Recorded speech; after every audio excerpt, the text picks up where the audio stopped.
Okay, ಈಗ ಬಹು ನಿರೀಕ್ಷಿತವಾಗಿ ಸಾಕಷ್ಟು ವಿದ್ಯಾರ್ಥಿಗಳು ಮೆಡಿಕಲ್ ಮತ್ತೆ ಡೆಂಟಲ್ಗೆ ಸಂಬಂಧಪಟ್ಟಂತೆ ನಮ್ಮಿಂದ ಕೆಲವು ಮಾಹಿತಿಯನ್ನ ನಿರೀಕ್ಷೆ ಮಾಡ್ತಾ ಇದ್ದೀರಾ ಅಂತೇಳಿ ನಾನು ಭಾವಿಸ್ತೀನಿ. ನಮ್ಗೆಲ್ಲ ಗೊತ್ತಿರುವಂತೆ MCC ಅವರು 2ನೇ ಸುತ್ತು ಮಾಡಿಲ್ಲ, ನಾವು ಸಹ 2ನೇ ಸುತ್ತು ಮಾಡಿಲ್ಲ. 2ನೇ ಸುತ್ತು ನಮ್ದು ಮಾಕ್ ಆರ್ ಪ್ರಾವಿಷನಲ್ ಅಂತ ಅಲಾಟ್ ಮಾಡಿ ಅಷ್ಟೇ ನಿಲ್ಸಿದ್ವಿ. ಈಗ ಉಳಿದಂತ ಕೋರ್ಸ್ಗಳಿಗೆ 2ನೇ ಸುತ್ತು ಮುಗಿದಿದೆ. ಮೆಡಿಕಲ್ ಮತ್ತು ಡೆಂಟಲ್ಗೆ ಬಂದಂತಹ ಸಂದರ್ಭದಲ್ಲಿ 2ನೇ ಸುತ್ತನ್ನೇ ನಾವು ಮಾಡ್ಬೇಕು. 2ನೇ ಸುತ್ತನ್ನು ಆಕ್ಚುಲಿ ನಾವು ಯಾವಾಗ ಮಾಡ್ಬೇಕು? MCC ಅವರು ರಿಸಲ್ಟ್ ಕೊಟ್ಟ ಮೇಲೆ ನಾವು ಮಾಡ್ಬೇಕು. ಆದ್ರೆ MCC ಅವರು ಯಾವಾಗ ಕೊಡ್ತಾರೆ ಅಂತ ಅನ್ನುವಂಥದ್ದು ಗೊತ್ತಿಲ್ಲ. ವಿವಿಧ ಕೋರ್ಸ್ಗಳಿಗೆ ನಾವು ಚಾಯ್ಸ್ 2 ತಗೊಂಡು ಅಪ್ಗ್ರೇಡೇಷನ್ಗೆ ಆ ಮಕ್ಕಳು ವೆಯ್ಟ್ ಮಾಡ್ತಾ ಇದ್ದಾರೆ.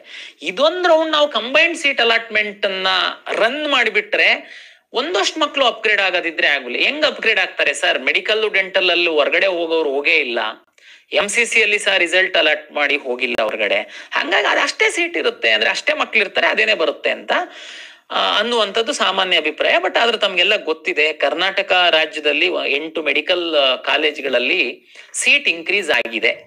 50 ಸೀಟು ಬಂದಿದೆ. ಅದ್ರ ಸೀಟ್ ಮ್ಯಾಟ್ರಿಕ್ಸ್ ನಾವು ಪಬ್ಲಿಷ್ ಮಾಡಿದೀವಿ, ತಾವೆಲ್ಲ ನೋಡಿದೀರಾ ಅಂತ. ಇದ್ರಲ್ಲೊಂದಷ್ಟು ಏನ್ ಮೆಡಿಕಲ್ ಸೀಟ್ಸ್ ಬಂದಿದೆಯಲ್ಲ, ಇದನ್ನ ಹಾಕೊಂಡು ರನ್ ಮಾಡಿದ್ರೆ ಸಹ ಒಂದಷ್ಟು ಅಪ್ಗ್ರೇಡ್ ಆಗ್ಬಿಡ್ತಾರೆ. ಅವಾಗ ಅಟ್ಲೀಸ್ಟ್ UG ಕೋರ್ಸ್ ಅವ್ರು ಯಾರಾದ್ರೂ ಇಲ್ಲಿ ಅಪ್ಗ್ರೇಡ್ ಆದ್ರೆ ಅವ್ರನ್ನ ಇಲ್ಲಿ ಉಳಿಸ್ಕೊಂಡು ಈ ಕಡೆ ನಾವು ರಿಲೀಸ್ ಮಾಡ್ಬಿಡ್ಬೋದು ಅನ್ನುವ ಹಿನ್ನೆಲೆ ಒಳಗಡೆ ನಾವು ಒಂದು ಮೆಡಿಕಲ್ ಮತ್ತು ಡೆಂಟಲ್ ವಿದ್ಯಾರ್ಥಿಗಳು ಯಾರು ಮೊದಲ ಸುತ್ತಿನ ನಂತರ ನೋಡಿ ಅರ್ಥ ಮಾಡ್ಕೊಳ್ಳಿ, ಪ್ರಾವಿಷನಲ್ ಮಾಕ್ ರಿಸಲ್ಟ್ ಏನಿದೆ ದಟ್ ಈಸ್ ನಾಟ್ ಫೈನಲ್. ತಮ್ಗೂ ಗೊತ್ತಿದೆ, that is mock are provisional only. ನಾವು ಅದನ್ನೇನ್ ಫೈನಲ್ ಅಂತ ಹೇಳಿಲ್ಲ, ಫೈನಲ್ ಅಂತ ಬಿಟ್ಟಿಲ್ಲ. ಅಂದ್ರೆ ಈಗ ನಾವು ಅದು ನಿಮ್ಗೊಂದು ಐಡಿಯಾ ಬಂದಿದೆ, ಮಾಕ್ ಆರ್ ಪ್ರಾವಿಷನಲ್ ಏನು, ಎಲ್ಲಿ ಸಿಗುತ್ತೆ ನಮಗೆ ಅಂತನ್ನುವಂಥದ್ದು.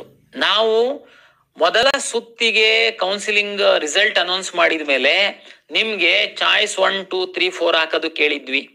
ಅದರಂತೆ ಮೆಡಿಕಲ್ ವಿದ್ಯಾರ್ಥಿಗಳು ಚಾಯ್ಸ್ 2, 1 ಹಾಕ್ತಾರೆ, ಅಡ್ಮಿಷನ್ ಆಗಿದ್ದೀರಾ ಬಿಡಿ, 2 ಹಾಕಿದ್ರಿ, ಕೆಲವರು 3 ಹಾಕಿದ್ರಿ, 2 ಹಾಕಿದವರು ಫೀಸ್ ಕಟ್ಟಿದ್ರಿ, 3 ಹಾಕಿದ್ರಿ, ಮತ್ತೆ 4 ಹಾಕಿ ಹೊರಗಡೆ ಹೋಗಿದ್ರಿ. ನಾವು ಮೊದಲನೇ ಸುತ್ತಿನ ಚಾಯ್ಸ್ ಮುಗಿದ ನಂತರ ನಿಮಗೇನು ರಿಅರೇಂಜ್ ಮಾಡೋದಕ್ಕೆ ಬಿಟ್ಟಂತಹ ಸಂದರ್ಭದಲ್ಲಿ ಚಾಯ್ಸ್ 3 ಹಾಕಿರುವಂತವ್ರು ತಮ್ಮಲ್ಲಿ ಮೆಡಿಕಲ್ ಆಪ್ಷನ್ ಇತ್ತು ಅಂತಂದ್ರೆ 1 ಲಕ್ಷ ಕಾಶ್ ಅಂಡ್ ಡೆಪಾಸಿಟ್ ಕಟ್ಟಿ ಅಂತ ನಾವು ಹೇಳಿದ್ವಿ. ಚಾಯ್ಸ್ 2 ಹಾಕಿದ್ದವ್ರು, ಮೆಡಿಕಲ್ ಸಿಕ್ಕಿದಂತವ್ರು, ಡೆಂಟಲ್ ಸಿಕ್ಕಿದಂತವ್ರು ತಾವು ಕೋರ್ಸ್ ಫೀಸ್ ಅನ್ನ ಕಟ್ಟಿರ್ತೀರ. ನಿಮ್ಗಳನ್ನೆಲ್ಲದನ್ನು ನಾವು ಅಂದ್ರೆ ನೀವು ಯಾವಾಗ 26ನೇ ತಾರೀಕು 1 ಗಂಟೆಯವರೆಗೆ ನಿಮ್ಗೆ ಕಾಶ್ ಅಂಡ್ ಡೆಪಾಸಿಟ್ ಕಟ್ಟುವಂತದ್ದಕ್ಕೆ ಮತ್ತೆ ರಿಅರೇಂಜ್ ಮಾಡುವಂತದ್ದಕ್ಕೆ ಅವಕಾಶವನ್ನ ಕೊಟ್ಟಿದ್ವಿ. ಅಲ್ಲಿವರೆಗೆ ನೀವು ಏನ್ ಮಾಡಿದ್ರಿ ಆ ಒಂದು ಆಪ್ಷನ್ಗಳನ್ನ ತಗೊಂಡು ನಾವು second round combined seat allotment ಮಾಡಿ ನಿಮಗೆ ಮಾಕ್ ಆರ್ ಪ್ರಾವಿಷನಲ್ ಅಂತ ಹೇಳಿದ್ವಿ. ಈಗ ಮೆಡಿಕಲ್ ಮತ್ತೆ ಡೆಂಟಲ್ ಅವರಿಗೆ 26ನೇ ತಾರೀಕು 1 ಗಂಟೆವರೆಗೆ ನೀವೇನ್ ಆಪ್ಷನ್ಗಳನ್ನ ಎಂಟ್ರಿ ಮಾಡಿ ಇಟ್ಟಿದ್ರಿ ಅದೇ ಇದನ್ನ ನಾವು ನಿಮಗೆ ಎನೇಬಲ್ ಮಾಡ್ತಾ ಇದೀವಿ. ಉಳಿದಂತವರಿಗೆ ಎಕ್ಸೆಪ್ಟ್ ಡೆಂಟಲ್ ಅಂಡ್ ಮೆಡಿಕಲ್ ಬಿಟ್ಟು ಏನು ಆಯುಷ್, ಇಂಜಿನಿಯರಿಂಗ್, ಉಳಿದಂತವರಿಗೆ ಯಾರು ನೀವು 2ನೇ ಸುತ್ತಿನ ನಂತರ ತಾವು ಏನು ಚಾಯ್ಸ್ಗಳನ್ನ ಹಾಕಿದ್ರಿ, ಚಾಯ್ಸ್ 2 ಹಾಕಿದ್ರಿ, 3 ಹಾಕಿದ್ರಿ, ನಿಮ್ಗಳಿಗೆ ಅವನ್ನ ಎನೇಬಲ್ ಮಾಡ್ತಾ ಇದೀವಿ. ಈಗ ಮೆಡಿಕಲ್ ಮತ್ತು ಡೆಂಟಲ್ ಅವರು ಲಾಗಿನ್ ಓಪನ್ ಮಾಡ್ತು ಅಂತಂದ್ರೆ ಯಾರು ಕಾಶ್ ಅಂಡ್ ಡೆಪಾಸಿಟ್ ಕಟ್ಟಿರುವಂತವ್ರು, ಚಾಯ್ಸ್ 2 ಹಾಕಿರುವಂತವ್ರು 26ನೇ ತಾರೀಕು 1 ಗಂಟೆ ತನಕ ತಾವೇನು ಅರೇಂಜ್ ಎಲ್ಲ ಮಾಡಿದ್ರಿ ಆ ಒಂದು ಅರೇಂಜ್ ಅಲ್ಲಿ ತಮ್ಗೆ ತಮ್ಮ ಲಾಗಿನ್ ನಲ್ಲಿ ಕಾಲೇಜುಗಳು ಕಾಣ್ತವೆ. ತುಂಬಾ ಆರ್ಗ್ಯುಮೆಂಟ್ ಇದೆ, ಚಾಯ್ಸ್ ರಿಅರೇಂಜ್ ಮಾಡಕ್ಕೆ ಬಿಡ್ಬೇಕು, ಬಿಡಬಾರ್ದು, ಬಿಟ್ರೆ ಹಾಗಾಗುತ್ತೆ, ಇಲ್ಲ ಬಿಟ್ರೆ ಸರಿ, ಯಾಕೆಂದ್ರೆ ಹೊಸ ಕಾಲೇಜ್ ಬಂದಿದೆ, ನೋ ಕಾಲೇಜ್ ಸಹ ಎಂಟ್ರಿ ಮಾಡ್ಕೊಳ್ಳೋದಕ್ಕೆ ಬಿಡಬೇಕು, ಸಾಕಷ್ಟು ಆರ್ಗ್ಯುಮೆಂಟ್ ಇದೆ. ಇದಕ್ಕೆಲ್ಲ ಸಾಕಷ್ಟು ನಿಯಮಗಳನ್ನು ಇದಾವೆ. ಪ್ರಸ್ತುತ ಸ್ಥಿತಿಗತಿಗೆ ಅನುಗುಣವಾಗಿ ಎಲ್ಲ ಹೆಚ್ಚಿನ ವಿದ್ಯಾರ್ಥಿಗಳಿಗೆ ಅನುಕೂಲ ಆಗುವಂತಹ ದೃಷ್ಟಿಕೋನದಿಂದ ಪ್ರಾಧಿಕಾರ ಕೆಲವೊಂದು ನಿರ್ಣಯಗಳನ್ನ ಮಾಡಬೇಕಾಗುತ್ತೆ. ಅದರಿಂದ ಒಬ್ಬರಿಬ್ಬರಿಗೆ ನೋವಾಗ್ಬೋದು, ಅದು ನಮಗೆ ಇಂಪಾರ್ಟೆಂಟ್ ಅಲ್ಲ. ನೀಟ್ ಎಕ್ಸಾಮ್ ಎಲ್ಲ ವಿದ್ಯಾರ್ಥಿಗಳಿಗೆ ಅನುಕೂಲ ಆಗುವ ಹಿನ್ನೆಲೆ ಒಳಗಡೆ ನಾವು ಕೆಲವೊಂದು ನಿರ್ಧಾರಗಳನ್ನ ಮಾಡ್ಬೇಕಾಗುತ್ತೆ. ಹಾಗಂತ ಎಂಟೈರ್ ರೂಲ್ಗಳನ್ನೆಲ್ಲ ಪೂರ್ತಿ ಸೈಡಿಗೆ ಇಟ್ಬಿಟ್ಟು ಗಾಳಿಗೆ ತೂರಿ ನಮಗೆ ಇಷ್ಟ ಬಂದಾಗ ಅದಕ್ಕೂ ಅವಕಾಶಗಳು ಇರಲ್ಲ. ನಿಯಮದ ಒಳಗಡೆ ನಾವೇನ್ ಮಾಡುವಂತದ್ದಕ್ಕೆ ಮಾಡ್ಬೋದು, ಅದನ್ನ ನಾವು ಮಾಡ್ಲಿಕ್ಕೆ ಆಗುತ್ತೆ. ತಮ್ಗೆಲ್ಲ ಗೊತ್ತಿದೆ, ಮೊದಲನೇ ಸುತ್ತಲ್ಲಿ ನಾವೇನ್ ಹೇಳಿದ್ವಿ, ಯಾರಿಗೆ ತುಂಬಾ ತೃಪ್ತಿ ಇದೆ, ಖುಷಿ ಇದೆ, ನನಗೆ 2ನೇ ತಾಟೇ ಇಲ್ಲ, ನನ್ನ ಏಮೇನೆ ಇಂಥ ಕಾಲೇಜ್ ಇತ್ತು, ಆ ಕಾಲೇಜೇ ನನಗೆ ಸಿಕ್ಕಿದೆ ಅಂದ್ರೆ ಮಾತ್ರ ಚಾಯ್ಸ್ 1 ಹಾಕಿ ದುಡ್ಡು ಕಟ್ಟಿ ಕಾಲೇಜಿಗೆ ಹೋಗಿ ಅಡ್ಮಿಷನ್ ಆಗಿ. ಸಿಕ್ಕಿರೋದು ಸ್ವಲ್ಪ ಖುಷಿ ಇದೆ, ಬಟ್ ಅದಕ್ಕಿಂತ ಮೇಲ್ಗಡೆ ನನ್ನ ಒಂದು ಗುರಿ ಇರುವ ಆಸಕ್ತಿ ಇರುವಂತಹ ಕಾಲೇಜ್ಗಳಿತ್ತು. ಆ ಕಾಲೇಜು ಸಿಗುವಂತದ್ದಕ್ಕೆ ನಾನು ವೆಯ್ಟ್ ಮಾಡ್ತೀನಿ ಅಂತಂದ್ರೆ ನೀವು ಚಾಯ್ಸ್ 2 ಯಾಕೆ ಅಂತ ಹೇಳಿದ್ವಿ. ಕೇವಲ ನಮಗೆ ಮೊದಲ ಸುತ್ತಲ್ಲಿ ತುಂಬಾ ಖುಷಿ ಇದೆ ಅಂತ ಹೋಗಿ ಅಡ್ಮಿಷನ್ ಆಗಿರೋರು ಕೇವಲ 1,000 ಚಿಲ್ಲರೆ ಅಷ್ಟೇ ವಿದ್ಯಾರ್ಥಿಗಳು. ನಮ್ದು 9,000 ಚಿಲ್ಲರೆ ಸೀಟ್ಸ್ ಅಲ್ಲಿ 1,000 ಅಷ್ಟೇ, ಇನ್ನು 8,000 ಸೀಟ್ ಇತ್ತು. ಆದ್ರೆ ಸೀಟ್ ಎಲ್ಲ ಹಂಗೇನೆ ಇತ್ತ ಇಲ್ಲ, ಯಾರಿಗೋ ಒಬ್ರಿಗೆ ಅಲಾಟ್ ಆಗಿದೆ. ಅದನ್ನು ನಾನು ಹೇಳಿದೀನಿ, ವರ್ಚುವಲ್ ವೇಕೆನ್ಸಿ ಅಂತ ನಾವು ಪಬ್ಲಿಷ್ ಮಾಡಿದೀವಿ. ಚಾಯ್ಸ್ 2 ಹಾಕಿದವ್ರದ್ದು ವರ್ಚುವಲ್ ವೇಕೆನ್ಸಿ ಅಂತ ಪಬ್ಲಿಷ್ ಮಾಡಿದೀವಿ. ಕೆಲವು ವಿದ್ಯಾರ್ಥಿಗಳ ಆರ್ಗ್ಯುಮೆಂಟು, ಉದಾಹರಣೆಗೆ ವಿಜಯನಗರ ಕಾಲೇಜಲ್ಲಿ, ಚಿಕ್ಕಬಳ್ಳಾಪುರ ಕಾಲೇಜಲ್ಲಿ, ಮೈಸೂರು ಕಾಲೇಜಲ್ಲಿ, ಬೆಳಗಾಂ ಕಾಲೇಜಲ್ಲಿ ಸೀಟ್ ಜಾಸ್ತಿ ಆಗ್ಬಿಟ್ಟಿದೆ, ಹಾಗಾಗಿ ನೀವು ಹಾಕಣಕ್ ಕೊಡ್ಬೇಕು. ಯಾಕೆ ಕೊಡ್ಬೇಕು? ನೀವು ತೆಗೆದು ನೋಡಿ ವರ್ಚುವಲ್ ವೇಕೆನ್ಸಿನಲ್ಲಿ ಅವ್ರದ್ದೇನ್ ಇಂಟೇಕ್ ಇತ್ತು ಆ ಸೀಟ್ಸ್ ಇತ್ತು. ಅದ್ರಲ್ಲಿ ವರ್ಚುವಲ್ ಅಲ್ಲಿ ತೆಗೆದು ನೋಡಿ 10-15 ಹುಡುಗರು ಅಷ್ಟೇನೆ ಆ ಕಾಲೇಜಿಗೆ ಹೋಗಿ ಅಡ್ಮಿಷನ್ ಆಗಿದ್ದಾರೆ. ಇನ್ನು 40 ಇನ್ನು 100-150 ಸೀಟ್ಸ್ ಎಲ್ಲ ವರ್ಚುವಲ್ ವೇಕೆನ್ಸೀಸ್ ನಲ್ಲಿ ಇತ್ತು. ಯಾರೊಬ್ಬ ಹೋಲ್ಡ್ ಮಾಡಿದ್ದ, ನಾವ್ ಹೇಳಿದೀವಿ ಯಾವ್ದು ಯಾವ ಸಂದರ್ಭದಲ್ಲಿ ಬೇಕಾದ್ರೂ ಅವ್ನು ಅಪ್ಗ್ರೇಡ್ ಆಗ್ಬೋದು. ಆಟೋಮೆಟಿಕ್ ಆಗಿ ಆ ಸೀಟ್ ರಿಲೀಸ್ ಆಗುತ್ತೆ, ರಿಲೀಸ್ ಆದಾಗ ಇನ್ನೊಬ್ಬಂಗ್ ಅಲಾಟ್ ಆಗುತ್ತೆ ಅಂತ. ಅದು 50 ರಿಲೀಸ್ ಆಗ್ಬೋದು, 100 ರಿಲೀಸ್ ಆಗ್ಬೋದು, ರಿಲೀಸ್ ಆಗ್ದೇನೂ ಇರ್ಬೋದು. ಅದೇ ರೀತಿ ಈಗ 8 ಕಾಲೇಜಲ್ಲಿ ಸೀಟು ಎಕ್ಸ್ಟ್ರಾ ಆಗಿದೆ ಅಂತಂದ್ರೆ ಹೊಸ ಕಾಲೇಜಲ್ಲ ಸೀಟ್ ಎಕ್ಸ್ಟ್ರಾ ಆಗಿರೋದು. 8 ಇರೋ ಗೌರ್ಮೆಂಟ್ ಕಾಲೇಜಲ್ಲಿ ಸೀಟ್ ಎಕ್ಸ್ಟ್ರಾ ಆಗಿದೆ ಅಂದ್ಮೇಲೆ ಆಲ್ರೆಡಿ ವರ್ಚುವಲ್ ವೇಕೆನ್ಸೀಸ್ ಇದೆ. 8,000 ಸೀಟ್ಗಳನ್ನ ಹೋಲ್ಡ್ ಮಾಡಿ ಇಟ್ಕೊಂಡಿರೋರು ಯಾವುದೇ ಸಂದರ್ಭದಲ್ಲಿ ರಿಲೀಸ್ ಆಗ್ಬೋದು. ಹಾಗಾಗಿ ನೀವು ಮ್ಯಾಕ್ಸಿಮಮ್ ಸೀಟ್ ಆಪ್ಷನ್ಸ್ ನ ಎಂಟ್ರಿ ಮಾಡಿ ಅಂತ ನಾವ್ ಹೇಳಿದೀವಿ. ತುಂಬಾ ಖುಷಿ ಇದ್ರೆ ಅಷ್ಟೇನೆ ನೀವು ಹೋಗಿ ಅಡ್ಮಿಷನ್ ಆಗಿ ಅಂತ ಹೇಳಿದೀವಿ. ಹಾಗಾಗಿ ಹೊಸ್ತಾಗಿ ಡೆಂಟಲ್ ಮತ್ತೆ ಮೆಡಿಕಲ್ಗೆ ಇರುವಂತಹ ಸರ್ಕಾರಿ ಕಾಲೇಜುಗಳು ಏನಿದೆ ಸೀಟ್ ಜಾಸ್ತಿ ಆಗಿದೆ ಅನ್ನುವ ಕಾರಣಕ್ಕೆ ನಿಮಗೆ ಹೊಸ್ತಾಗಿ ಎಂಟ್ರಿ ಮಾಡ್ಕೊಳ್ಳುವಂತದ್ದಕ್ಕೆ ಅವಕಾಶ ಕೊಡಲ್ಲ. ಯಾಕೆಂದ್ರೆ ಇದು ನಮಗೆ ಸ್ಪಷ್ಟತೆ ಇದೆ. ಯಾಕೆಂತಂದ್ರೆ ಈ ಕಾಲೇಜುಗಳಲ್ಲಿ ಹಿಂದೆ 200 ಇಂಟೇಕ್ ಇತ್ತು ಅಂತಂದ್ರೆ ಈಗ 250 ಇಂಟೇಕ್ ಆಗಿದೆ. ಆ 200 ಸೀಟ್ಗಳನ್ನು ಫಸ್ಟ್ ರೌಂಡ್ ಅಲ್ಲಿ ಮುಗ್ದೋಗ್ಬಿಟ್ಟಿದೆ. ಈಗ ಹೊಸ್ತಾಗ 50 ನಾವು ಆಡ್ ಮಾಡ್ತಾ ಇದೀವ? ನೋ. ಇದರಲ್ಲಿ ನಾವು ವರ್ಚುವಲ್ ವೇಕೆನ್ಸೀಸ್ ಅಲ್ಲಿ ಎಲ್ಲಾ ಕಾಲೇಜ್ಗಳು ಇದಾವೆ. ಮತ್ ನಾವು ಮ್ಯಾಕ್ಸಿಮಮ್ ಆಪ್ಷನ್ ಹಾಕಿ ಅಂತ ಹೇಳಿದೀವಿ. ಯಾವ್ದು ಡಿಲೀಟ್ ಮಾಡೋದಕ್ಕೆ ಹೋಗ್ಬೇಡಿ. ಯಾವಾಗ ಬೇಕಾದ್ರೂ ಸೀಟು ರಿಲೀಸ್ ಆಗಿ ಆ ಸೀಟು ನಿಮಗೆ ಅಲಾಟ್ ಆಗ್ಬೋದು. ಇದೆಲ್ಲದನ್ನು ನಾವು ಎಜುಕೇಟ್ ಮಾಡಿ ತಾವು ಬ್ರೋಷರ್ ತೆಗೆದು ನೋಡ್ಬೋದು. ಅದ್ರ ಬಗ್ಗೆ ಯಾವುದೇ ಗೊಂದಲ ಇಲ್ಲ, ನಿಮ್ಗೂ ಗೊಂದಲ ಇಲ್ಲ ಅಂತ ನಾನು ಭಾವಿಸ್ತೀನಿ. ಆದ್ರೆ ಒಂದು ಯಾಕೆಂದ್ರೆ ಇದು ಮಾಕ್ ಅಷ್ಟೇ, ಮಾಕ್ ಆರ್ ಪ್ರೊವಿಷನಲ್ ಆಗಿದ್ದ ಹಿನ್ನೆಲೆ ಒಳಗಡೆ ರೀಅರೇಂಜ್ ಮಾಡುವಂತದ್ದಕ್ಕೆ ನಾನು ಅವಕಾಶ ಕೊಡ್ತಾ ಇದ್ದೀನಿ. ಇದೊಂದು ಫೆಸಿಲಿಟೇಟ್ ಮಾಡ್ತಾ ಇದೀವಿ. ರೀಅರೇಂಜ್ ಯಾವುದು 26ನೇ ತಾರೀಕು 1 ಗಂಟೆ ತನಕ ತಾವೇನು ಆಪ್ಷನ್ಸ್ ರೀಅರೇಂಜ್ ಡಿಲೀಟ್ ಎಲ್ಲ ಮಾಡಿ ಇಟ್ಕೊಂಡಿದ್ರಿ ತಮ್ಮ ಲಾಗಿನ್ ಒಳಗಡೆ, ಅದು ಎಂಟೈರ್ ಪೋರ್ಟ್ ಮಾಡಿರ್ತೀವಿ. ತಾವು ಅದನ್ನ ರೀಅರೇಂಜ್ ಡಿಲೀಟ್ ಮಾಡೋದಿದ್ರೆ ಮಾಡಬಹುದು, ರೀಅರೇಂಜ್ ಮಾಡೋದಿದ್ರೆ ತಾವು ಮಾಡಬಹುದು.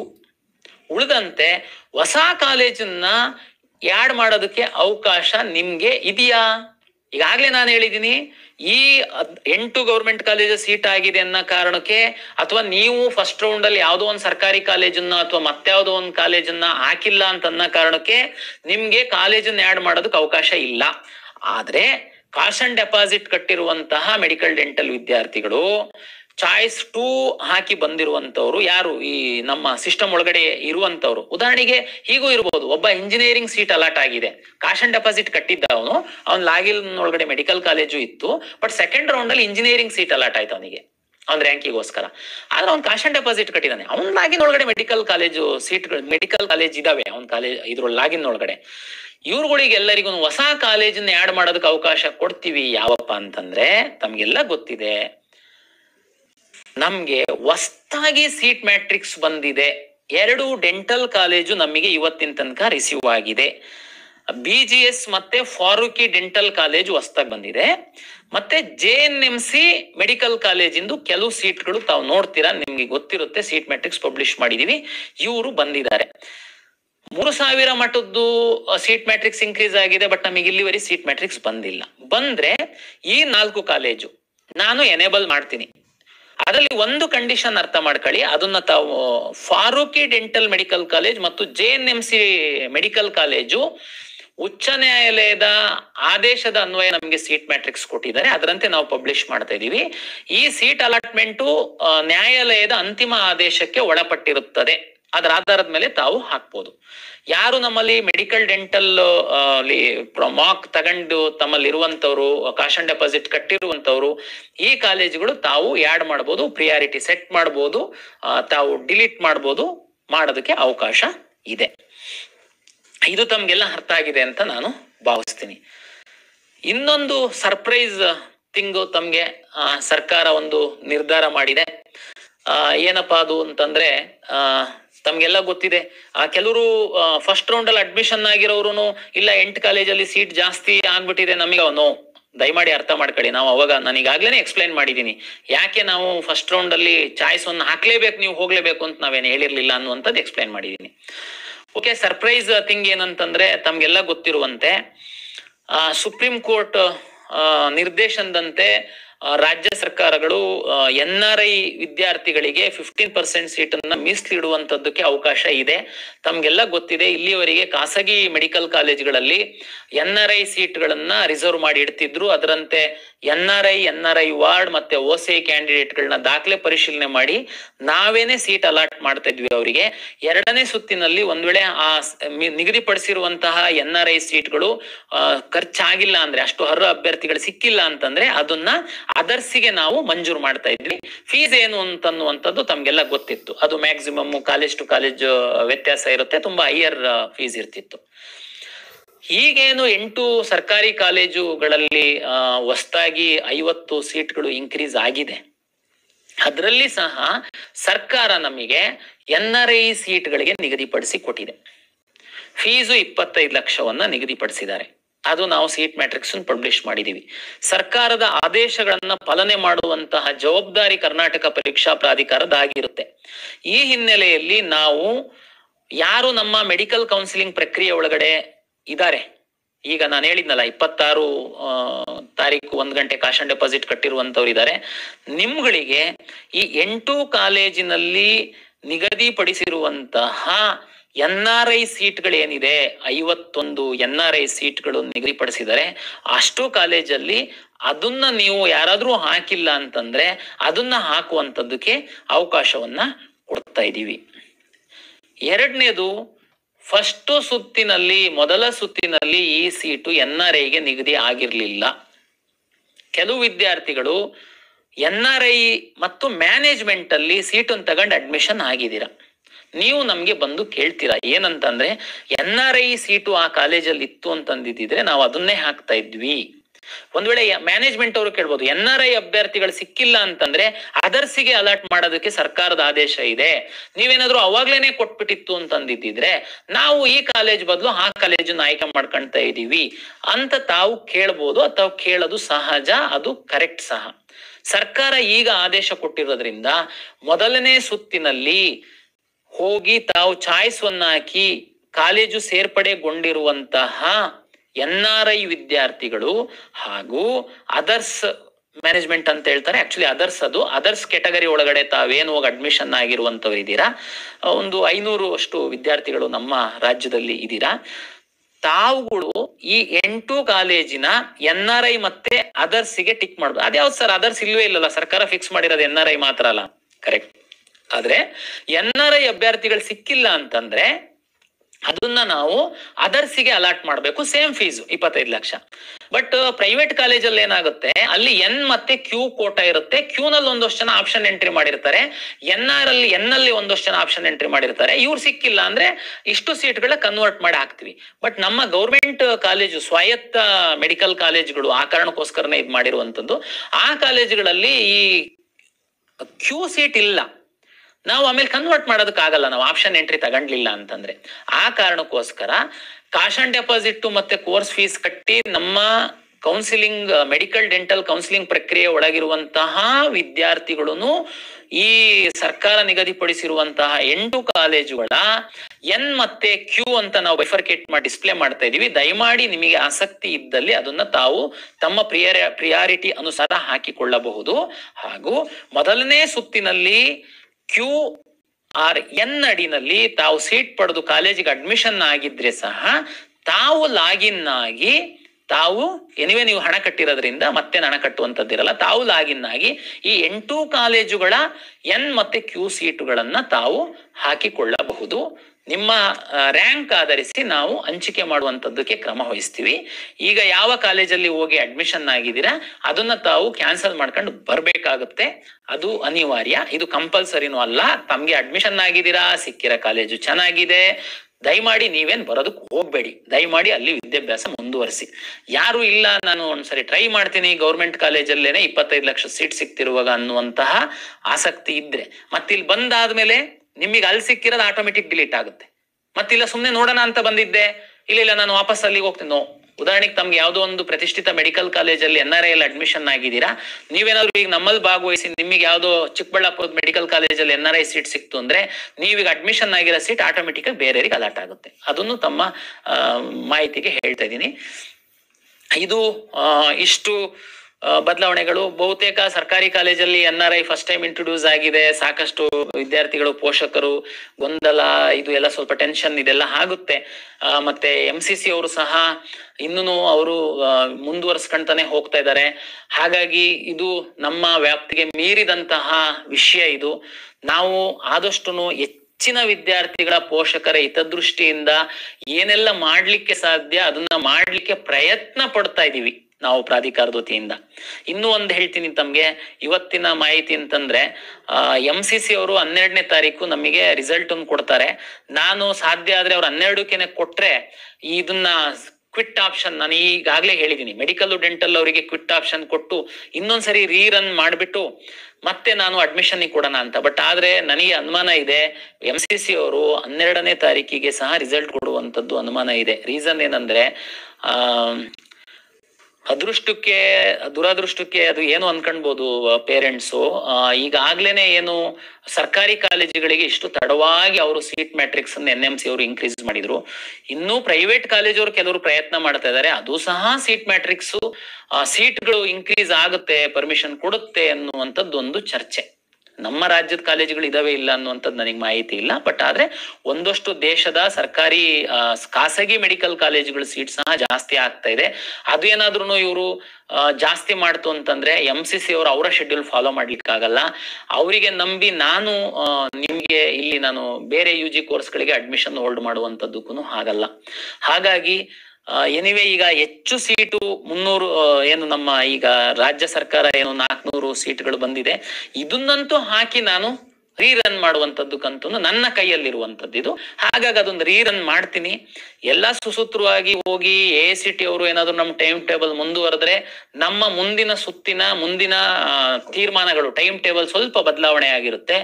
AICTE ಅವರು ಏನಾದ್ರು 15ನೇ ತಾರೀಕಿನ ಕಟ್ ಆಫ್ ಮುಂದುವರಿಸಲಿಲ್ಲ ಅಂತಂದ್ರೆ ನಮ್ಮ ತೀರ್ಮಾನಗಳು ಬೇರೆ ಆಗಿರುತ್ತೆ. ಅದಕ್ಕೆ ಸದ್ಯಕ್ಕೆ ನೀವು ನಮ್ಮ ಒಂದು ನಿರ್ದೇಶನ ಏನ್ ಫೋಕಸ್ ಮಾಡ್ಬೇಕು ಅಂದ್ರೆ ಇಲ್ಲಿವರೆಗೆ ನಾನು ಹೇಳಿರುವಂತದ್ದು ಏನಿದೆ ಇದ್ರ ಮೇಲೆ ಫೋಕಸ್ ಮಾಡಿ ಈ ರೀಅರೇಂಜ್ ಮಾಡುವಂತದ್ದು, ಯಾಡ್ ಮಾಡುವಂತದ್ದು, ಡಿಲೀಟ್ ಮಾಡುವಂತದ್ದು ಸಮಯ ಕಡಿಮೆ ಇದೆ. ದಯಮಾಡಿ ಈ ಸಮಯದ ಒಳಗಡೆನೆ ತಾವು ಮಾಡಬೇಕು ಅಂತನ್ನುವಂಥದ್ದು ನನ್ನ ವಿನಂತಿ. ಇವತ್ತು ನಾವು ಪಬ್ಲಿಷ್ ಮಾಡ್ತಾ ಇದೀವಿ ಟೈಮ್ ಟೇಬಲ್ ಅನ್ನ. ದಯಮಾಡಿ ಎಲ್ಲ ಕಾಶ್ ಅಂಡ್ ಡೆಪಾಸಿಟ್ ಅಂತೂ ಕಟ್ಟುವಂತದ್ದಿಲ್ಲ. ಹೊಸದಾಗಿ ಬರುವಂತವ್ರು 10,000 ಬ್ಯಾಂಕ್ ಟೈಮ್ ಕಾಯ ಅಗತ್ಯ ಏನಿಲ್ಲ, ಆನ್ಲೈನ್ ಪೇಮೆಂಟ್ ಮಾಡುವಂತದ್ದಕ್ಕೆ ಅವಕಾಶಗಳಿರ್ತವೆ. ದಯಮಾಡಿ ತಾವು ಕೋಆಪರೇಷನ್ ಕೊಡಿ ನಮಗೆ. ಯಾಕೆಂತಂದ್ರೆ ನಾವು ನಿಮ್ಮ ಅನುಕೂಲಕ್ಕೆ ತಕ್ಕಂತೆ ನಾವು ಮೆಡಿಕಲ್ ಡೆಂಟಲ್ ಅವ್ರನ್ನು ಇದಕ್ಕೆ ಹಾಕಿ ರೀರನ್ ಮಾಡಿದ್ರೆ ಅಟ್ಲೀಸ್ಟ್ 400 ವಿದ್ಯಾರ್ಥಿಗಳಿಗೆ ಅನುಕೂಲ ಆಗುತ್ತೆ ಅಂತನ್ನುವಂಥದ್ದು ನಿಮಗೆ ವಿನಂತಿಯನ್ನ ಮಾಡ್ತಾ, ನಾವು ಪ್ರಾವಿಷನಲ್ ರಿಸಲ್ಟ್ ಏನಿತ್ತು ಅದು ಆದ್ಮೇಲೆ ಈಗ ನಿಮಗೆ ಒಂದು ಮಾಹಿತಿಗೆ ಹೇಳ್ತೀನಿ. 64 ವಿದ್ಯಾರ್ಥಿಗಳು ಪ್ರಾವಿಷನ್ ಮೆಡಿಕಲ್ ಮತ್ತೆ ಡೆಂಟಲ್ ಅಲ್ಲಿ ಬಂದಿಲ್ಲ. ರೀಸನ್ ಏನಂತಂದ್ರೆ ಅವರು ಚಾಯ್ಸ್ 3 ಹಾಕಿದರೆ 1 ಲಕ್ಷ ಕಾಶ್ ಅಂಡ್ ಡೆಪಾಸಿಟ್ ಕಟ್ಟಿದ್ದಾರೆ. ಅದ್ರಲ್ಲಿ ತಮ್ಗೆ ಗೊತ್ತಿರ್ಬೇಕು ಅಗ್ರಿ ಬಟನ್ ಅಮ್ಕ್ಬೇಕು ನಿಮ್ದೆಲ್ಲ ಪೋರ್ಟ್ ಆಗೋದಕ್ಕೆ ಅಂತ ಹೇಳಿದ್ವಿ. 64 ವಿದ್ಯಾರ್ಥಿಗಳು ಅಗ್ರಿ ಬಟನ್ ಅಮ್ಕಿಲ್ಲ. ಅವ್ರುಗಳೆಲ್ಲ ಬಂದ್ ಮನವಿ ಕೊಟ್ರು ಮೆಡಿಕಲ್ ಗೆ ಸಂಬಂಧಪಟ್ಟಂತೆ. ಏನಿವೆ ಪ್ರಾವಿಷನಲ್ ಇದೆ ಅಂತ ಹೇಳಿ ನಾವು ಅದ್ ಕನ್ಸಿಡರ್ ಮಾಡಿರ್ಲಿಲ್ಲ. ಆ 64 ವಿದ್ಯಾರ್ಥಿಗಳು ಈಗ ನಾವು ಕನ್ಸಿಡರ್ ಮಾಡ್ತೀವಿ. ಬಟ್ ಆದ್ರೆ ಅವ್ರಿಗೆ ಎಷ್ಟನ್ನ ಅಲರ್ಟ್ ಆಗುತ್ತೆ ಆಗಲ್ಲ ಅನ್ನುವಂಥದ್ದು ನನಗೇನ್ ಗೊತ್ತಿಲ್ಲ. ಯಾಕೆಂದ್ರೆ ಕೆಲವರೆಲ್ಲ ತುಂಬಾ ಸೂಕ್ಷ್ಮವಾಗಿ ವಾಚ್ ಮಾಡ್ತಾರಲ್ಲ, ಮಾಡ್ಬೇಕು ಸಹ ನೀವು. ನೋಡಿ ಮಾಕ್ ಅಲ್ಲಿ ಇವ್ರು ಇರ್ಲಿಲ್ಲ, ಈಗ ಇನ್ನೊಂದ್ಸರಿ ಮಾಡಿದಾಗ ಬಂದಿದ್ದಾರೆ, ಯಾರಿಗೋ ಬಿಟ್ಬಿಟ್ಟಿದ್ದಾರೆ. ಎಲ್ಲ ನೀಟ್ ಎಕ್ಸಾಮ್ ಬರ್ದಿರೋರು ಎಲಿಜಿಬಲ್ ಇರುವಂತವ್ರೇನೆ. ಬಟ್ ಅವ್ರು ನಾವು ಪ್ರಾವಿಷನಲ್ ಮಾಡಿದಾಗ ಬಂದು ಅಬ್ಜೆಕ್ಷನ್ ಕೊಟ್ರು, ನಾವು ಅದನ್ನ ಹಾಗೆ ಇಟ್ಕೊಂಡು ಈಗ ಕನ್ಸಿಡರ್ ಮಾಡ್ತೀವಿ. ಆಮೇಲೆ ಇನ್ನೂ ಒಂದು ಕೆಲವರು ಏನೋ ಸೀಟ್ ವ್ಯತ್ಯಾಸ ಆದ್ರೆ ಡಿಲೀಟ್ ಮಾಡಕ್ ಯಾಕೆ ಬಿಟ್ರಿ, ಹೊಸದಾಗಿ ಯಾಕೆ ಬಿಟ್ರಿ, ರೀಅರೇಂಜ್ ಬಿಡಬಾರ್ದಾಗಿತ್ತು. ನೋಡಿ ಏನೇ ಬಿಟ್ರೆ ಏನೇ ಡಿಲೀಟು ರೀಅರೇಂಜ್ ಎಲ್ಲ ಆಯ್ತು ಅಂತಂದ್ರೆ ಯಾರು ಮಾಡ್ತಾರೆ? ನೀಟ್ ರ್ಯಾಂಕ್ ಇರುವಂತವ್ರೇನೆ. ಯಾರೋ ಒಂದ್ ನೀಟ್ ರ್ಯಾಂಕೇ ಇಲ್ಲಿ ಅವ್ರಿಗೆ ನಾವೇನ್ ಬಿಡ್ತಾ ಇಲ್ಲ. ಹೊಸದಾಗಿ ರಿಜಿಸ್ಟ್ರೇಷನ್ ಮಾಡ್ಕೊಂಡು ನಾವೇನಾದ್ರು ಬಿಡ್ತಾ ಇದೀವ? ಇಲ್ಲ, ನಮ್ ಸಿಸ್ಟಮ್ ಒಳಗೆ ಇರುವಂತವ್ರೇನೆ. ಉದಾಹರಣೆಗೆ ಶ್ರೀನಿವಾಸ ಮೆಡಿಕಲ್ ಕಾಲೇಜು ಮಂಗಳೂರದ್ದು ಮೊದಲ ಸುತ್ತಿನ ಕೊನೆ ಒಂದೆರಡು ದಿನದಲ್ಲಿ ಅವರು ಪ್ರೈವೇಟ್ ಸೀಟಿಗೆ ಫೀಸ್ ಜಾಸ್ತಿ ಮಾಡಿದ್ರು. ಪಾಪ ಪೇರೆಂಟ್ಸ್ ನೋಡಿಲ್ಲ, ಅವ್ರು 12 ಲಕ್ಷನೇ ಹಾಕೊಂಡ್ ಬಿಟ್ಟಿದ್ದಾರೆ, ಅದು ಈಗ 22 ಲಕ್ಷ ಆಗಿದೆ, ನಮಗ್ ಗೊತ್ತಿಲ್ಲ ಅಂತ ಅನ್ಕೊಂಡು. ಎನಿವೆ ನಮ್ದು ಪ್ರಾವಿಷನ್ ಅಲ್ಲಿ ಇದೆ, ಮತ್ತೆ ಡಿಸರ್ವ್ ನೀಟ್ ರ್ಯಾಂಕ್ ಇರುವಂತ ವಿದ್ಯಾರ್ಥಿಗಳವರು. ಹಾಗಾಗಿ ಬೇರೆ ಪೇರೆಂಟ್ಸ್ ವಿದ್ಯಾರ್ಥಿಗಳು ಏನ್ ಗೊಂದಲಕ್ಕೊಳಗಾಗುವಂತ ಅಗತ್ಯ ಇಲ್ಲ. ಹೆಚ್ಚಿನ ವಿದ್ಯಾರ್ಥಿಗಳು ಪೇರೆಂಟ್ಸಿಗೆ ಅನುಕೂಲ ಆಗುವ ಹಿನ್ನೆಲೆ ಒಳಗಡೆ ನಾವು ಕೆಲವೊಂದು ಸಣ್ಣ ಪುಟ್ಟ ಬದಲಾವಣೆಗಳನ್ನ ನಾವು ಮಾಡ್ಬೇಕಾಗುತ್ತೆ, ಮಾಡಿದೀವಿ. ತಮ್ಮ ಸಹಕಾರ ಇರುತ್ತೆ ಅಂತೇಳಿ ಭಾವಿಸ್ತಾ, ತಾವು ಈ ಟೈಮನ್ನ ಸರಿಯಾಗಿ ಪಾಲನೆ ಮಾಡಿ ಅಂತೇಳಿ ಮತ್ತೊಮ್ಮೆ ತಮ್ಗೆಲ್ಲರಿಗೂ ವಿನಂತಿಯನ್ನ ಮಾಡ್ತಾ ಇದ್ದೀನಿ.